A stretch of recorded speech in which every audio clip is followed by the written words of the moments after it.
The Locked On Podcast Network presents the NFL Big 3 in 30.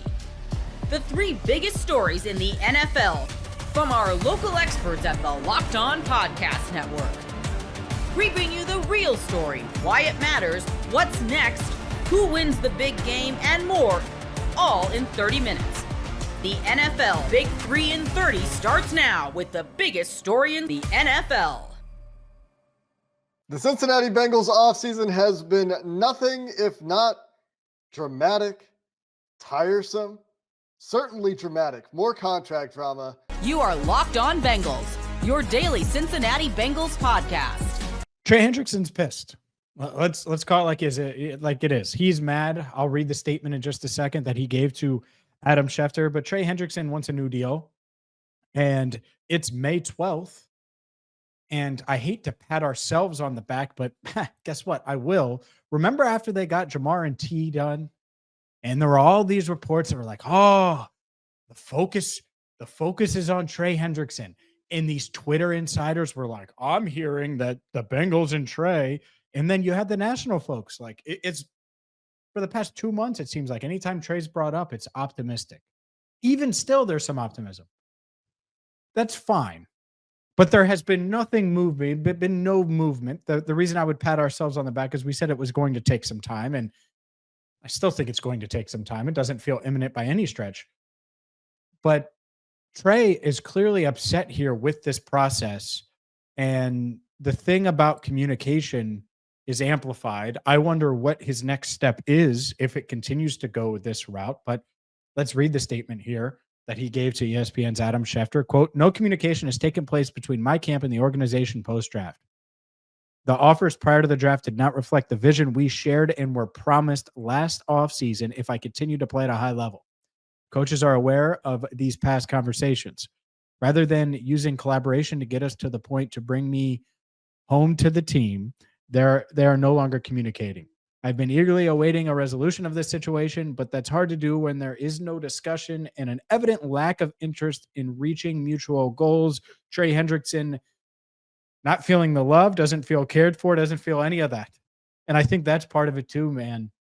I think he wants to feel the love and get paid. And the Bengals certainly haven't communicated enough to make him feel wanted or valued.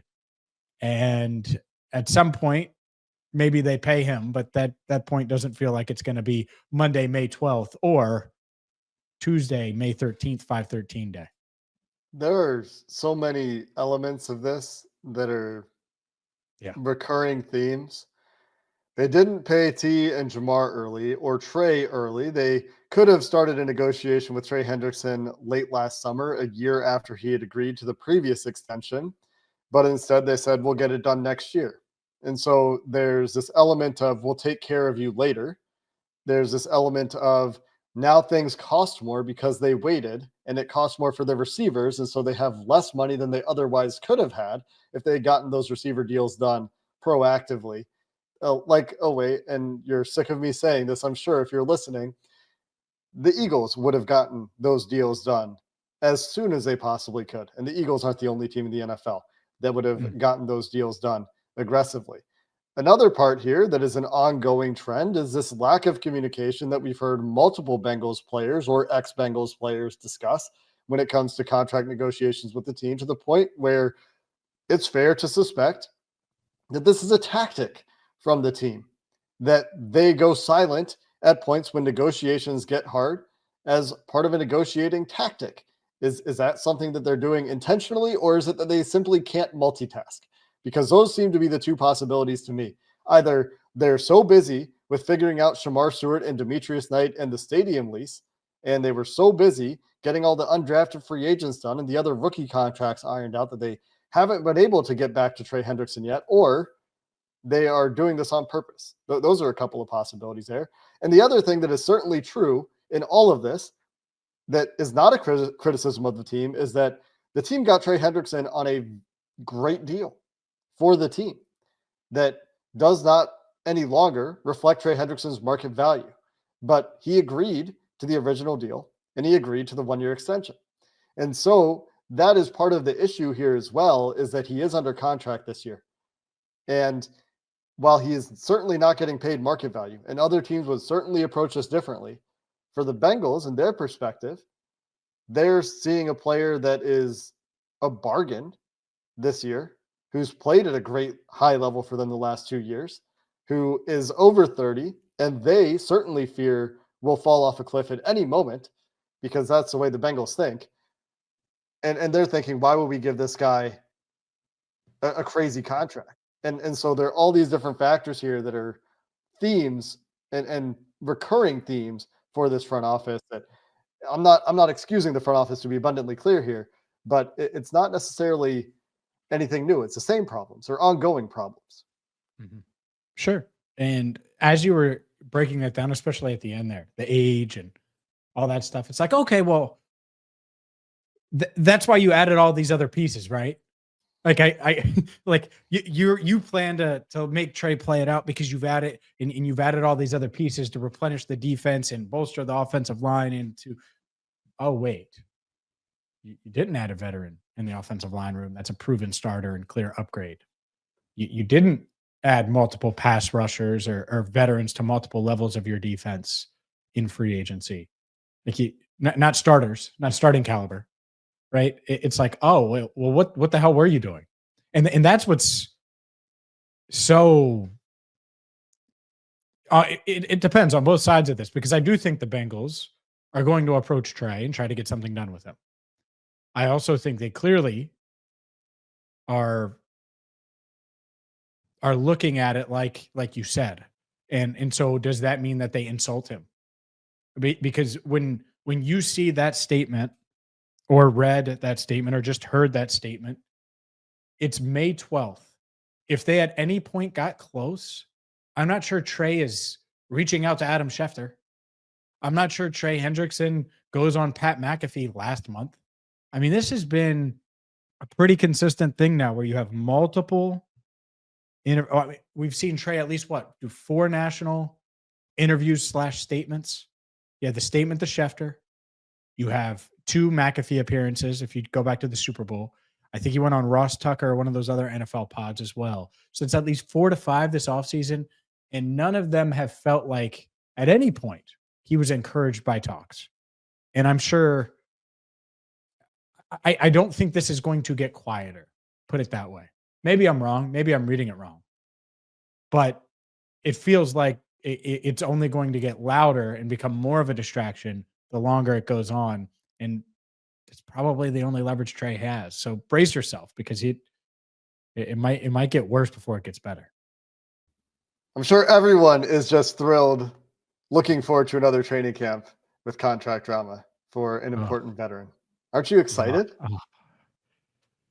Is that Trey Hendrickson? Oh, Trey Hendrickson's here in a ball cap. Here's Trey Hendrickson. Here's a video of Trey Hendrickson walking out to practice. I do not want to do that. The Bengals shouldn't either.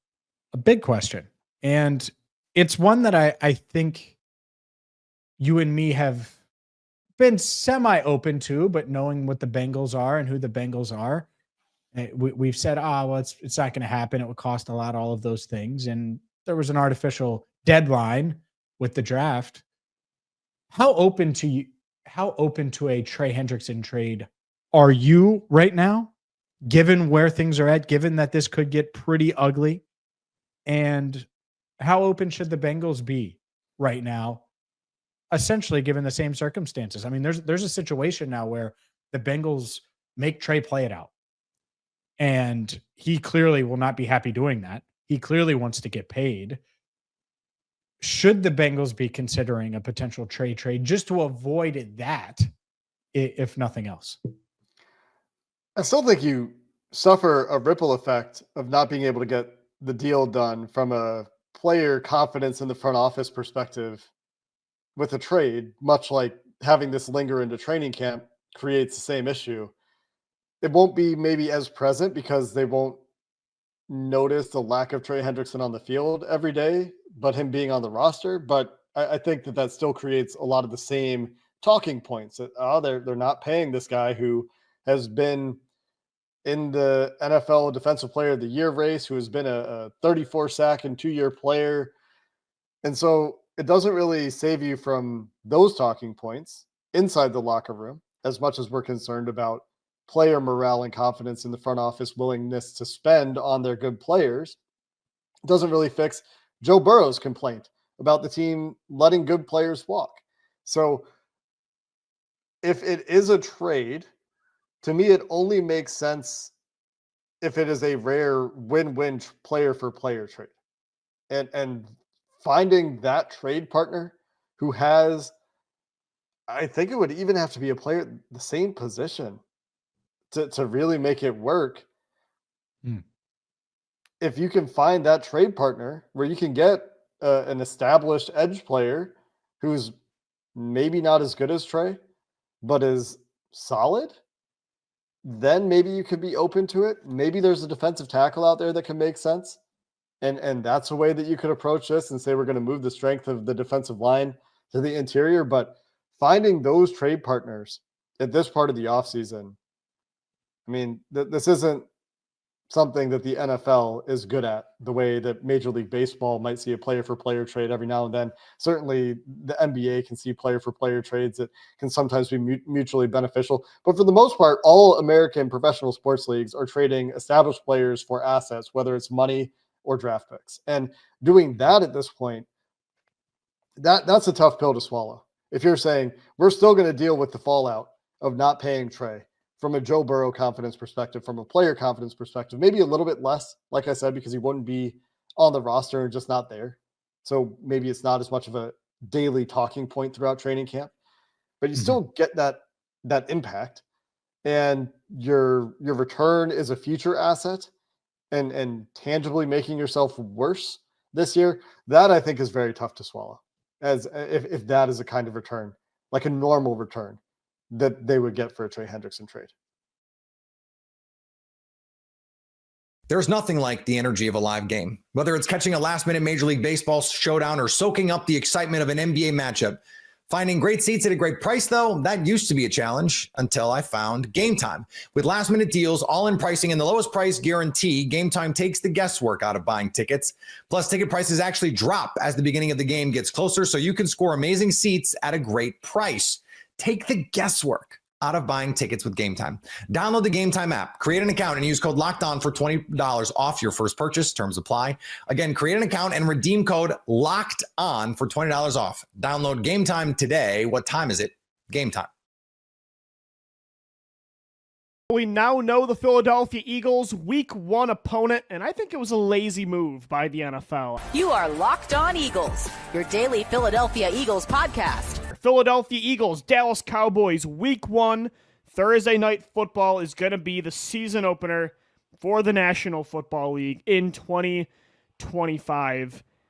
And I overall love always beating the Dallas Cowboys. I'm glad to do it in front of the world in that first game, but I think the NFL's perception of the Dallas Cowboys' national popularity is just completely misguided, outdated, and incorrect.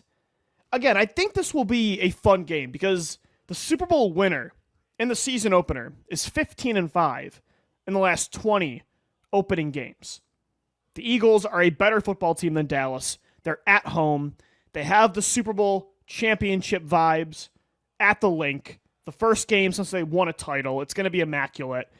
Raising the Lombardi trophy in front of the fans, raising the banner in front of the Cowboys is going to be incredible. Like making the Dallas Cowboys watch the Eagles raise a banner again in Philadelphia, to raise a second banner when all that fan base did and Washington did and New York did for years and years and years throughout the 21st century was say, we've got rings, you don't. Yeah, you might be the best team, the most consistent team in this division in the 21st century, but you haven't won the big one. Now, the Eagles have two. And to make Dallas watch that, it is pretty cool. I'll say from an Eagles fandom perspective, I like that part of this. But who keeps asking to watch the Dallas Cowboys in the season opener of the entire league? Who is asking to watch the Dallas Cowboys 5+ times a year on Sunday Night Football, on Monday Night Football? Who is asking to watch the Dallas Cowboys on Thursday Night Football on Thanksgiving at 4:25 every single year? This is not 1995. They are not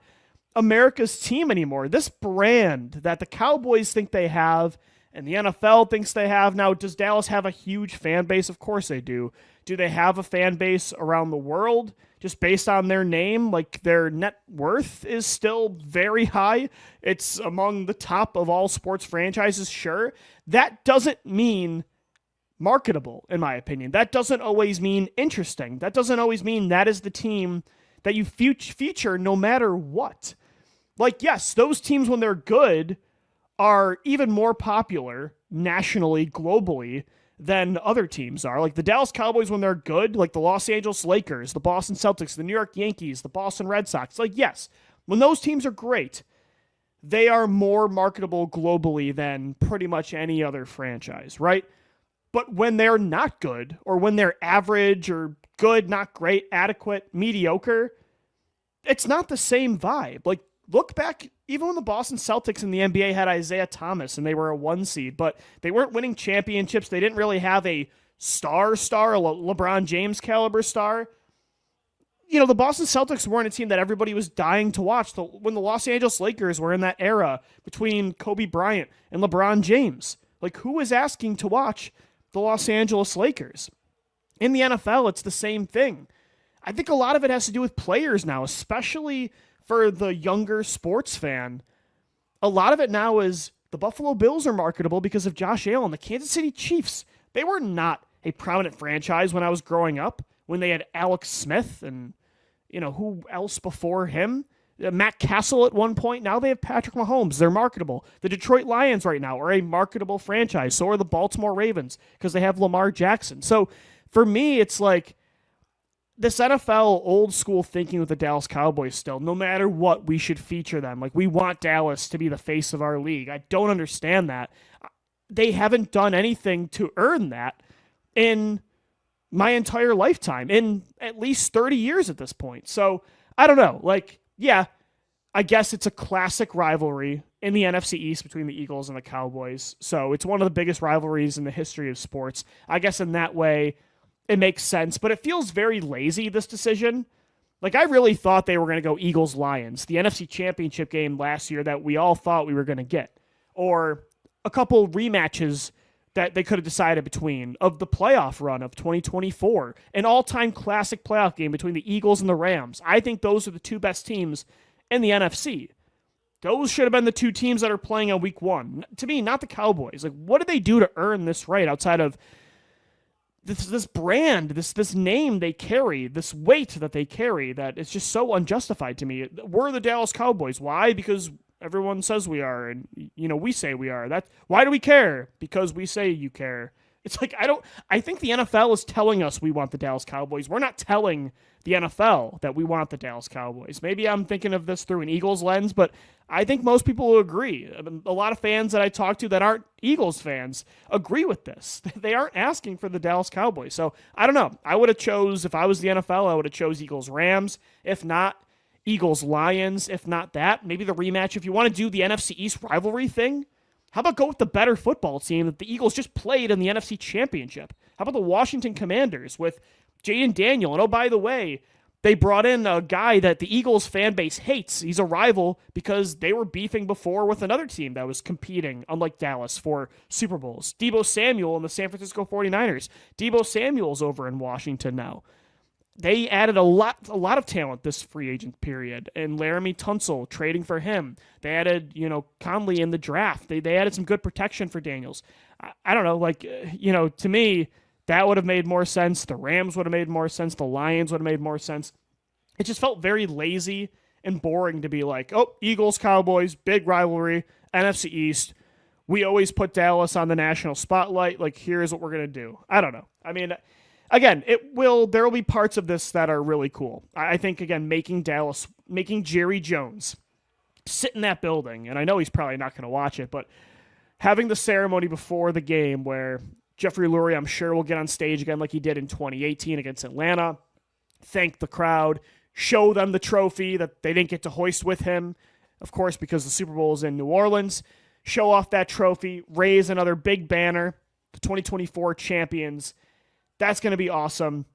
The Dallas Cowboys do have a good team. Like, there's going to be a lot of fun matchups in that game. It'll only actually be barring nothing bad happens, it'll only be the 4th time ever that Jalen Hurts and Dak Prescott go head-to-head. So Dak Prescott will be back. 3 of the 9 games they've played against each other since 2020, insanely enough, those are the only games that have involved Hurts and Dak. 3 of 9 possible matchups since 2020. So I get that part. You got, Lane Johnson against Micah Parsons. They traded for George Pickens, who is, I think, much improving that passing game. So you got Quinyon Mitchell and Cooper DeJean against CeeDee Lamb and, George Pickens. But I don't know. Yeah, for me, I just think this was the lazy, low-hanging fruit matchup. I think I would have much rather went Eagles-Rams. Then I would say Eagles-Lions, Eagles-Commanders. Those teams are better than Dallas. I think they're more entertaining right now than Dallas. They're more marketable. The Dallas Cowboys, the only thing about their brand now is just their team name. I don't know. So I think the NFL, maybe I'm wrong. Maybe they're look at the numbers. We're doing this for a reason. But my take of the show is the NFL's perception of the Cowboys' popularity is incorrect. And just because they make a lot of money, just because they are a big name in the NFL, doesn't mean they're entertaining, doesn't mean we all still care about them, especially more than other football teams. Again, in sports now, so much of it, even in the NFL, which is a very team-first fan base and just league overall, even in the NFL, so much of it now is about the player. Just look at the New England Patriots, the longest tenured dynasty of this century, maybe the best dynasty in the history of football. It was a Tom Brady-led dynasty. The minute Tom Brady left, guess what? Nobody cared about the New England Patriots anymore. Even when Bill Belichick and Mac Jones led them to a playoff berth in 2021, guess what? Nobody cared. Nobody cared. The Green Bay Packers will always see as a prominent NFL franchise. The New York Giants, the same thing. Look what happened when the New York Giants had Daniel Jones. Nobody cared. I feel the same way about the Dallas Cowboys. They're a good team. I'm not saying they're terrible, but I don't know. I think it's a lazy pick for the season opener. But Eagles beat the Cowboys to start the year in front of the world as defending Super Bowl champions. I don't think it was the worst pick ever. I mean, that part is definitely nice. The NBA playoffs roll on, and FanDuel is giving new customers an incredible way to get in on the action. Right now, when you join FanDuel and place your first $5 bet, you'll get $250 in bonus bets if your first bet wins. I love how FanDuel makes betting easy, whether it's picking my favorite teams or diving into player props from three-pointers to steals to assists. There's so many ways to bet your favorite player props. Plus, after the game tips off, you can even combine live prop bets into same-game parlays for a chance to win big. I've got some action on the PGA Championship this weekend. Don't miss out. Head to FanDuel.com and claim your $250 in bonus bets today. The New Orleans Saints may have landed that physical wide receiver that they're looking for. You are Locked On Saints, your daily New Orleans Saints podcast. On Monday, the New Orleans Saints announced that they have signed veteran wide receiver Donovan Peoples-Jones, and I'm telling you right now, he's probably going to make the 53-man roster. Let me give you a couple of reasons why. First of which, experience. He comes in to the New Orleans Saints at just about 26 years old, still a young guy, and has 4 years of experience, 3 years effectively with the Cleveland Browns, and then about half a year with Cleveland before being traded over to the Detroit Lions. Struggled a little bit last year, change of scheme, dealt with some health stuff, and of course has been going through a little bit of a personal battle as well, which brings me to reason number 2 that I think he ends up making this roster, is that this is a guy that's built for exactly this kind of path. Donovan Peoples-Jones' story is pretty remarkable. This is a guy that just 6 days before signing with the New Orleans Saints celebrated his 2 years of sobriety from alcohol. Congratulations, by the way, to DPJ. That is a tough battle to fight, and he is winning it right now. Overcoming that type of adversity has been a big part of what the New Orleans Saints have kind of coveted in a lot of the free agents that they've signed over the course of this offseason. Obviously, it was a big conversation around Tyler Shuck, who's managed and overcome adversity as well, the rookie quarterback who was out there throwing to Donovan Peoples-Jones over the course of that 3-day rookie minicamp, including the two connecting the day that we were there. And there were some really nice throws from Tyler Shuck and some really nice catches from Donovan Peoples-Jones, who I did not see put a ball on the ground. And so I think that from that perspective, knowing that he's somebody that you can bring in that has kind of lived a little bit more life than a lot of 26-year-old people in life, certainly from the sound of it, I mean, him celebrating that just 6 days before signing He's lived a little bit more of a life than maybe I would have lived at 26 years old. We all have our struggles. But I mean, it's a remarkably impressive piece of his story. And I think that's the kind of thing when you can show that kind of resilience, you don't get signed because of your sobriety, but you get signed because you show your ability to have that kind of resilience. And that is a quality that teams covet. If you can manage that, you can manage losing some games here and there. You can manage dropping a pass on 3rd and 10 at one point in the game and then have the ability to be able to come back because of that resilience and make an even bigger catch later on in the game. Puts things in perspective that the game of football isn't really as big as it feels sometimes and allows you to be able to kind of circumvent some of those big things. It's a remarkably impressive piece to his story. And I think that it's part of what's going to make him successful as he looks for sort of a little bit of a career rejuvenation here in New Orleans. And it sounds like he's going to get at least his opportunity to really, really pursue that with Kellen Moore. Third thing, Kellen Moore raved about this guy after in his after the rookie mini camps when he did the media availabilities after the minicamp practice that was open to the media. He kind of talked all about how, he was somebody that looked really good out there, mentioned the success that he had before, that he had been a productive receiver. Just 2 years ago, he was an 835-yard wide receiver. It wasn't until things got a little weird in Cleveland, and then he got traded and all this other stuff. And when I say a little weird in Cleveland, I mean Cleveland itself was weird, not Donovan Peoples-Jones was weird in Cleveland. Cleveland itself got strange with everything that's been going on over there in terms of quarterbacks or lack of quarterback and all of this other stuff. Then he gets traded to the Detroit Lions and never really kind of got his footing there. And so now he gets this opportunity, landing with the New Orleans Saints, trying to get off of that practice squad rotation or stay away from that practice squad rotation that sometimes these veterans enter into. And he gets his chance to be able to be a part of an offense that's going to play to his strengths, because that's what Kellen Moore does. And also he brings a little bit of that physical nature that I think that the New Orleans Saints are going to be looking for at wide receiver. This is a guy that was an imposing force during his days over at Michigan. Didn't necessarily play that style of ball, once he got to the pros, but still found ways to be very successful. I mean, he had a 75-yard reception in his rookie year in 2020 with the Cleveland Browns, had another 60-yard reception the year after that, went from 304 yards to 597 receiving yards to 839 receiving yards over the course of those 3 years. I said 835 earlier. Sorry about that. But then it was in 2023, so not last year, but in 2023 where things kind of, ended up being a little tough for him. Just caught 13 passes for 155 yards during that season playing with those two teams. And then had last year where I believe he was on a practice squad last season, and then he gets an opportunity here in New Orleans to earn a roster spot. And if I'm being completely honest, I think that he's going to do it. He gives the New Orleans Saints at 6'2", 207 pounds, another one of those guys that's maybe a little bit more physical, has a little bit more of a bigger build, kind of puts him in the same class as guys like Bub Means, Cedric Wilson, who's maybe Cedric Wilson a little bit lighter. He's sub 200 pounds. And then Kevin Austin Jr. as kind of the biggest guys on the roster. Saints' tallest wide receivers on the roster are all four of those guys that I just named now, 6'2".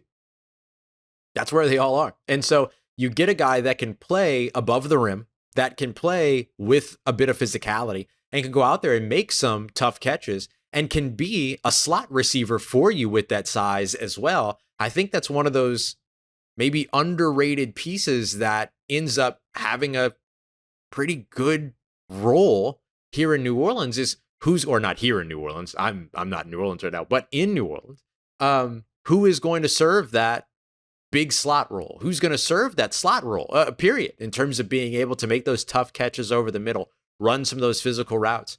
One of my favorite things about going back and watching some of Donovan Peoples-Jones tape during his time at Michigan was him as a run blocker in the slot. And then you think about what it is that the New Orleans Saints are doing with guys like Kellen Moore, with a guy like Brendan Nugent, with a guy like TJ Paginetti, who they also brought in. They want to build a successful run game. And one of the best ways for you to be able to build a successful run game is to extend your offensive line. Get those tight ends that can block, like a Jack Stoll, for instance, like a Moliki Mataval, for instance. And then on top of that, you add the slot receivers that can end up, having that ability to block for you and being able to contribute to your rushing offense as a receiver and as a pass catcher. That's major. And this is a guy that can do that and that can move outside and can play the X role and can make some of those tough catches, all that. So for me, when I look at a guy like Donovan Peoples-Jones, as you can tell, there's a lot of reasons. There's a lot of checked boxes here. Guy that can manage adversity, guy that's coming in at a position of need, guy that fills a specific role that the Saints don't necessarily have a player set into, but the role is carved out in this offense. Ability to contribute to the run game, praise of the head coach, connection with the potential starting quarterback, right? They just spent rookie minicamp together. They'll continue to work together now over the course of the offseason. And so I think that being able to build that chemistry from the earliest point of any other wide receiver that's going to be on this roster could potentially have a bit of an impact. Because, right, Rashid Shaheed, Chris Olave, Kevin Austin Jr., Bub Means, Dante Pettis, Mason Tipton, all these guys were on the roster last year, but none of them worked with Tyler Shuck, the first wide receiver on the 90-man roster that will spend the most time with the new quarterback. If Tyler Shuck is the quarterback, is Donovan Peoples-Jones. So all of that, I think, factors in big time. And it's one of the reasons, or the several reasons why I believe he'll probably make the 53-man roster and could potentially contribute in a way that people might not expect going back to that 2023 season and digging into that.